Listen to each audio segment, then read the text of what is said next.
I'm Father Justin Waltz. And I'm Father Jaden Nelson. We are two priests and a bottle of wine. Welcome back, everybody. It is late October here in North Dakota, and we couldn't be happier. The weather is agreeing with us. Light jacket on tonight, out by the fire, and we just wanted to do a little bit of an evening October last possibility of being outside here in North Dakota until it gets so unbelievably cold. That's right. I wouldn't believe it if you're from the coastal areas, although some of the northern east, I think it's about the same. But we've been known to get to 40 below here in North Dakota, so we value all the time that we can. Love to get outside in the fall, for sure. Yep. So we got a great topic for you. We're going to be discussing abortion in this particular episode, and more about that in a second. But Father Nelson, our wine. Yeah, tonight we have a tremendous wine. It was a gift given to us by a gentleman in the community who goes down to California every once in a while for business, and he knows the gentleman at Law Estates. So we have the Intrepid, the 2014 Intrepid from Law Estates down in California. It is a marvelous wine. Not one that's a daily drinker, but if you're having a huge feast, a Thanksgiving, a Christmas meal, this wine would be absolutely phenomenal.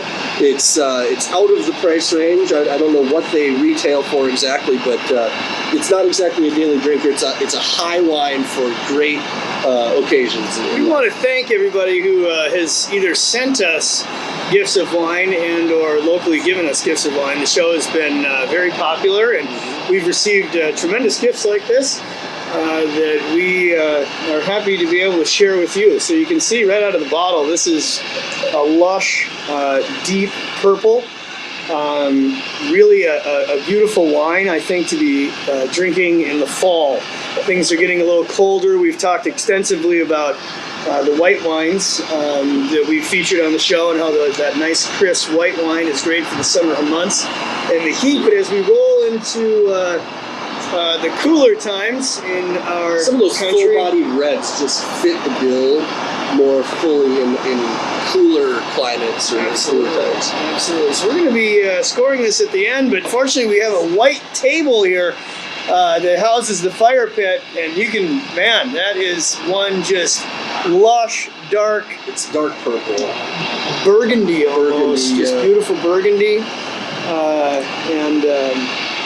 We've had it open, remember, we've had it open for a little bit, making sure it's airing out. But before we try it, Father, would you lead us in a prayer? Certainly. In the name of the Father, and of the Son, and of the Holy Spirit. Amen. In this month of October, in which we venerate and turn to Our Lady, who is the cause of our joy and the cause of our salvation through the Incarnation and through a great fiat, and also respect Life Month, we pray the Hail Mary. Hail Mary, full of grace, the Lord is with thee. Blessed art thou among women, and blessed is the fruit of thy womb, Jesus. Holy Mary, Mother of God, pray for us sinners now and at the hour of our death. Amen. St. John Paul II, pray for us. Yeah, it's St. John Paul II feast day today. Who was a great champion of the pro-life movement, of trying to build a culture of life, a civilization in which the dignity of the human person is respected, the sanctity of human life in the midst of great evils like abortion and like euthanasia. A man who stood up in our age and really articulated well why life needs to be loved and held holy. And that's why he's the great. And so to John Paul II. Cheers. Cheers you. Thanks for tuning in.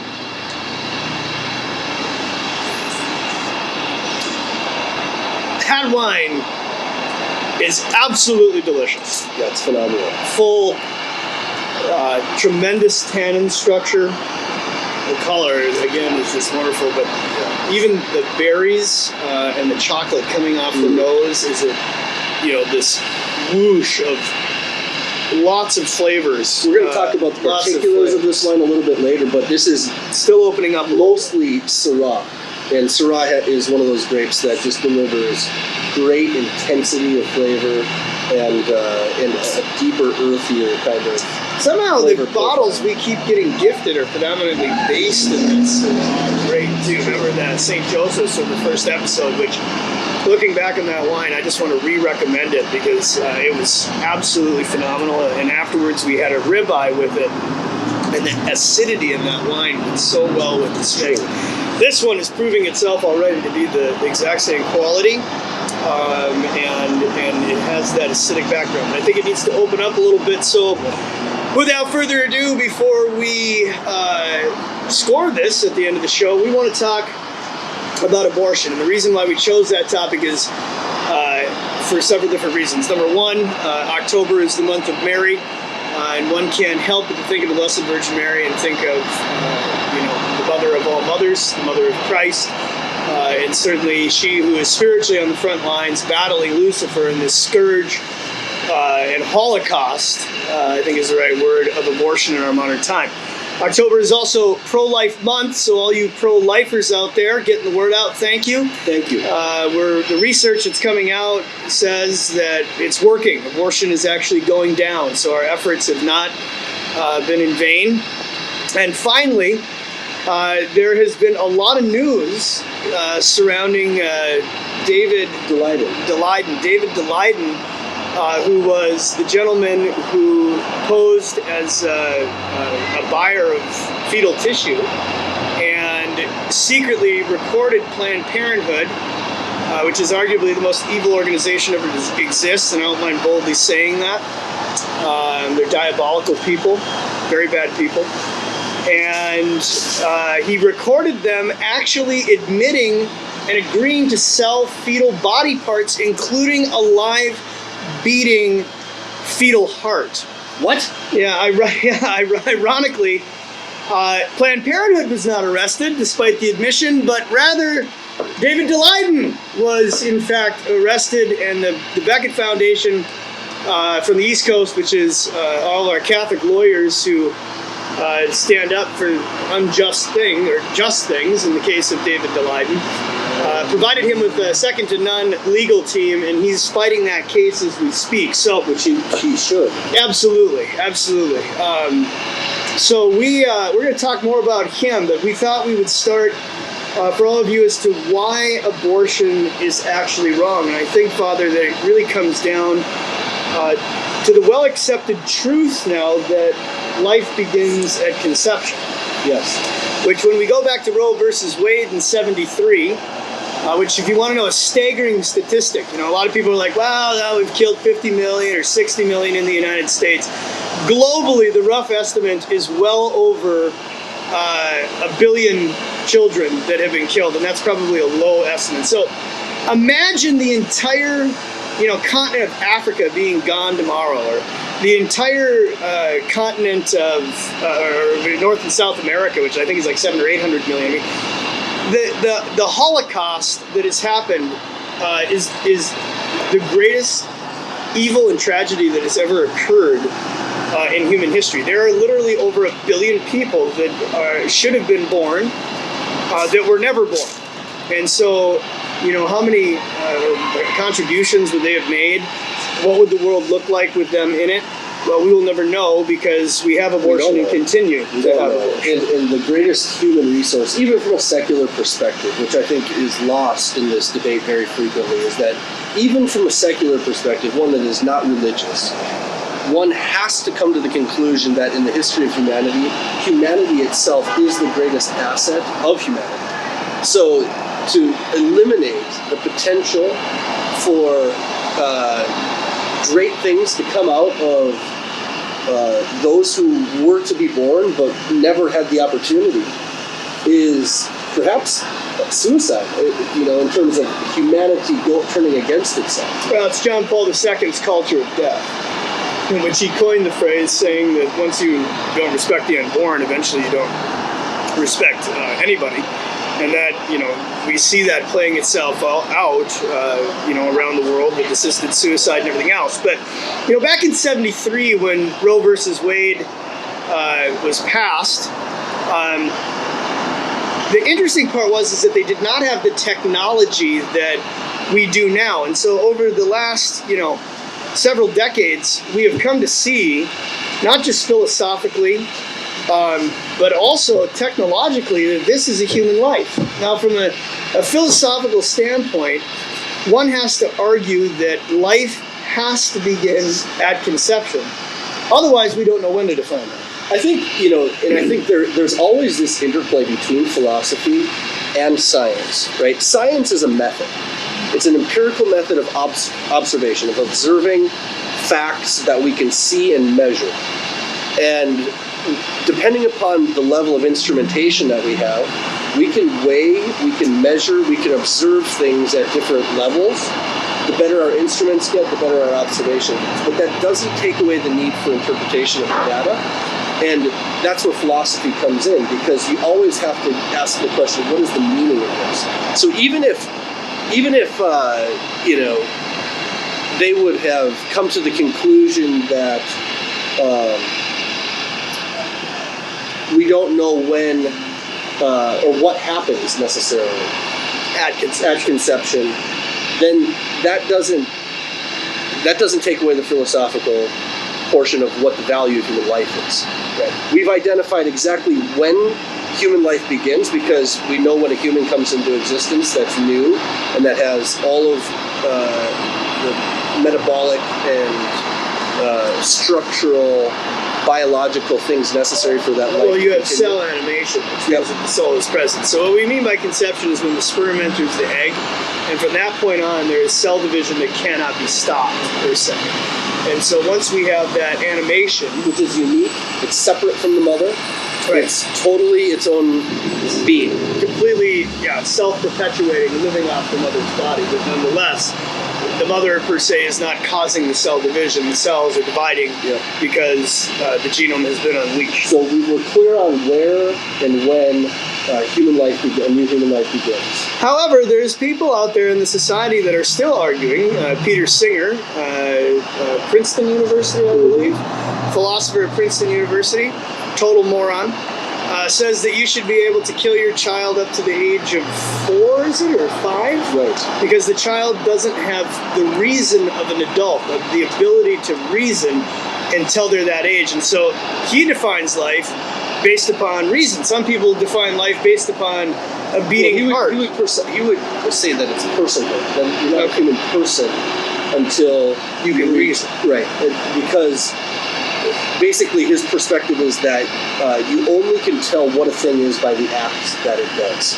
So, a dog acts in a certain way, and you can deduce down that it is a dog because of that. You can deduce that something is specifically human based upon the acts that it has.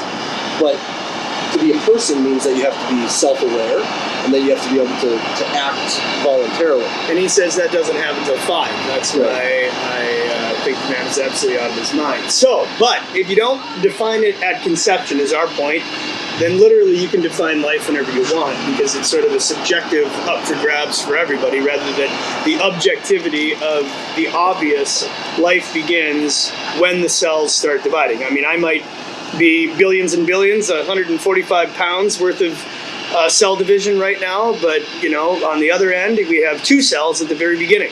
Sometimes a human being looks like a zygote, sometimes an embryo, sometimes a fetus, sometimes a little tiny baby, sometimes a middle-aged man. It's all human life. Right, it's all human. The value of that human life cannot and should not, especially in a day and age in which we are trying to recognize, the dignity of people for who they are. We should recognize the fact that the value of that human life is not dependent upon its ability to carry out some action. Or the quality of it. Or the quality of the life as it's experienced. It comes from the fact that it belongs to the species or the being of being human. Right. And all of it has value. So, for example, if I'm, born without legs, it doesn't make me any less of a human than people with legs. If I'm getting onto another topic, even in a vegetative state at the end of my life, I'm still every bit as human and deserve food and hydration like any other human does. Because your dignity comes from who you are, not necessarily what you're doing. Which is exactly the way God sees it. Exactly. Right, so who you are as a person, loved by God from all eternity, and equality across, the generations as well as all of the human globe right now. It's God that in his making us in his image and likeness, which has given us the value, innate value that we have, and his loving us. And so no matter where you stand in that spectrum, you don't have to feel less because, you might not have the societal value that everybody else puts on. Then it comes down to a Machiavellian kind of political reality in which whoever is in power gets to determine what kind of life is valuable. So for those of you who are out there, think for a second. Basically with abortion, what we're talking about is a devaluation of human life. And think for a moment if the valuation of human life from a societal level was all of a sudden determined based upon a handicap. So let's say that you're born and you can't see. And that's going to cost society more money because of all of the work that goes into, creating a society that's capable of helping and sustaining people that, have vision loss. Or maybe you need, maybe you're a paraplegic. And accessibility selective killing. And then now all of a sudden, based upon some feature that you don't have, some active feature that you don't have as a human being, society itself has said you're not valuable. Not based upon what you are, a human being, but what kind of human being you are. You don't have the qualifications to be welcomed and appreciated. Right. Or if you're old. Or whatever it might be. If you're costing society, then all of a sudden we have the right to put you to death. And we say, that's never going to happen. If we went back to 1945, when my grandfather was coming home from the war, and you would have told, Grandpa, that we would have killed over 1 billion children by 2019, 2020, he would have been like, that's absolutely impossible. That's never going to happen. And so, getting back to John Paul II, he had prophesied this as Paul VI, St. Paul VI, St. John Paul II did, that if we were going to go down this road of the culture of death, if we were going to accept abortion and contraception, then inevitably what was going to follow was, selective killing, euthanasia, mercy killing, the putting down of the old eventually. A generic devaluation of life. Of life as we know it, and that's what we're seeing. So, that brings us to David Daleiden. I've been having a heck of a time with this guy's name. But David Daleiden, who is this young, awesome, incredibly brave gentleman, and I think he had a team too. It wasn't just him. There was a few others involved in this. I'll probably read a little bit more about it. But they set out first. I believe that they somehow accused Planned Parenthood of murder, filed some sort of an injunction on them, and then they proceeded to go undercover with these cameras, little tiny pocket camera, posing as buyers or representatives of companies that were in need of fetal tissue. I don't know what those companies would be, maybe drug companies or makeup companies potentially. And so he literally films these representatives of Planned Parenthood guaranteeing him that they can provide him aborted fetal tissue. Now, that's already problematic. Even if you're for abortion is a medical procedure, which you would think, like the rest of medicine, would be all confidential and completely up, to the person and whatever that baby, in this case, but they're going to call it tissue. I should be able to decide where, my organs are going if I'm an organ donor. And yet, these women who are having the abortions, unbeknownst to them, Planned Parenthood is, making money with the abortion. And then they're turning around and making money off of the aborted baby by selling these parts. Where it got extraordinarily horrific, tragic, but at the same time, almost unbelievable, was that they were able to guarantee that they could sell him a live fetal heart. Oh my gosh. That was still beating. Now, we say, okay, that's horrific enough. The question is what's going on here?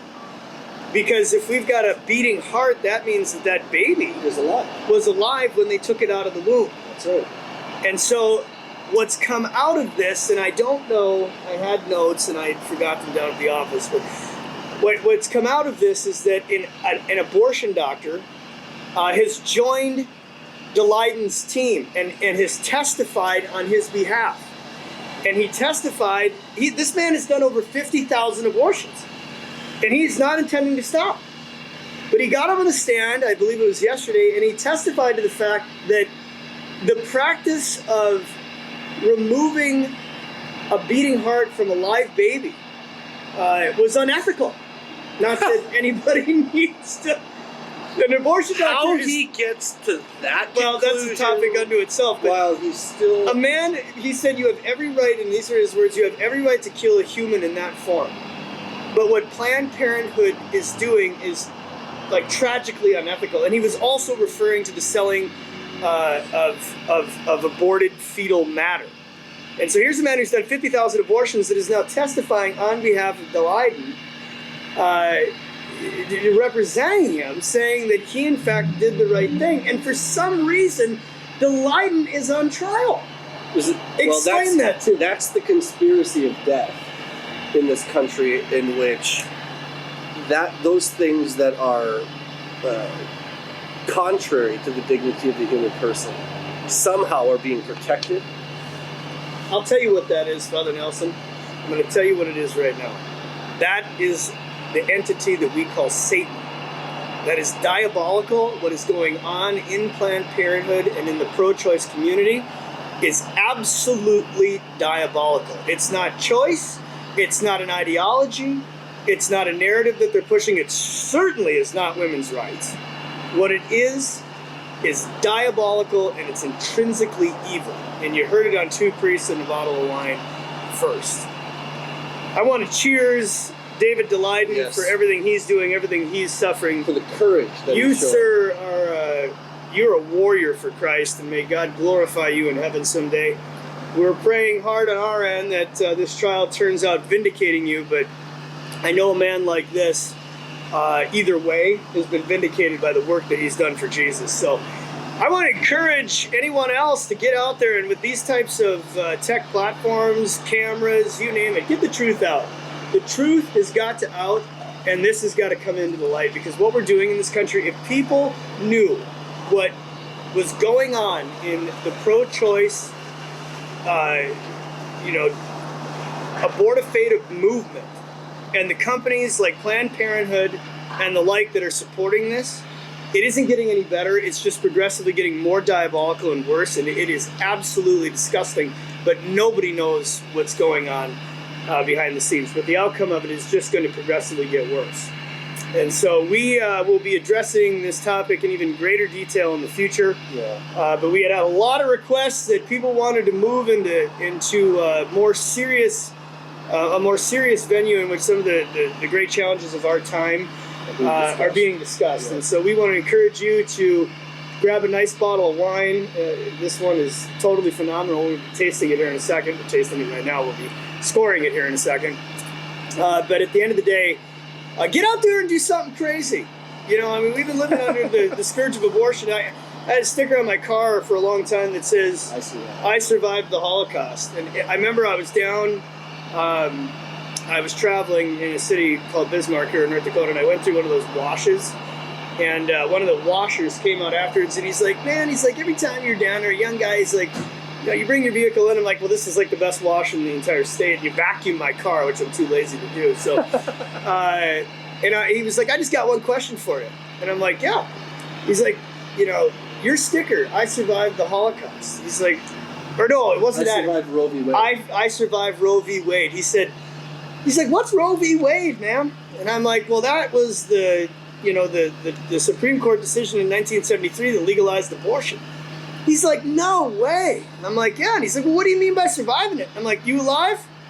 He's like, yeah. I said, that's because your mother chose to have you. I said, there's over... She didn't have to. She didn't have to. I said, that includes me too, because I was born in 1976. And I said, there's been over 1 billion people that have been killed by abortion. And he kind of runs his hands through his hair, and he's like, I've never heard about that ever, man. He's like, that's the saddest thing I've ever heard. And I'm like, then get out there and tell your friends, because there are so many people that know nothing about it. The concentration camp is right here in every country in the world. It's called abortion and the abortion clinic and Planned Parenthood, and nobody's doing anything about it. It's not hidden out in the woods somewhere. It's right in our inner cities. And that's a memo and a wrap. Let's move on to explaining this one. We could talk about this stuff for a long time, but we'll get to it. Now I'm mad. Now I'm angry a little bit, which is the right response. It is the right response. So we got a beautiful wine here. This is a 2014 Intrepid is the name of the wine. It's 95% Syrah, 3% Roussanne, and 2% Claret Blanche. Which is a white grape. So this is a blend. it's really as awesome. Deep red as you can imagine, but there are 2 white varietals in this wine. This is the first wine that I think ever experienced. I tell you what, that's a bold winemaker. It's a bold winemaker, thinking outside the box. And what I'm getting on this is tremendous.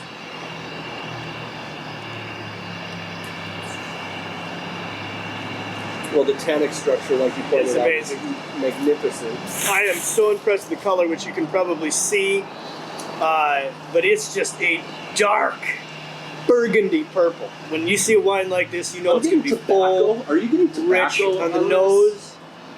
Yeah, I would say a little bit of leather. Definitely spice. That's a Syrah that's in there. Tobacco. But pepper. It's pepper, and on this fall, somewhat chilly October evening, I'm thinking this with a porterhouse. Oh my god. would be about as good as Some life. garlic mash, maybe. Yeah. This is a bold enough wine that you can pair it with the biggest ingredients that you can come up with, and it's going to stand up to it. So let's score it, Father. Okay.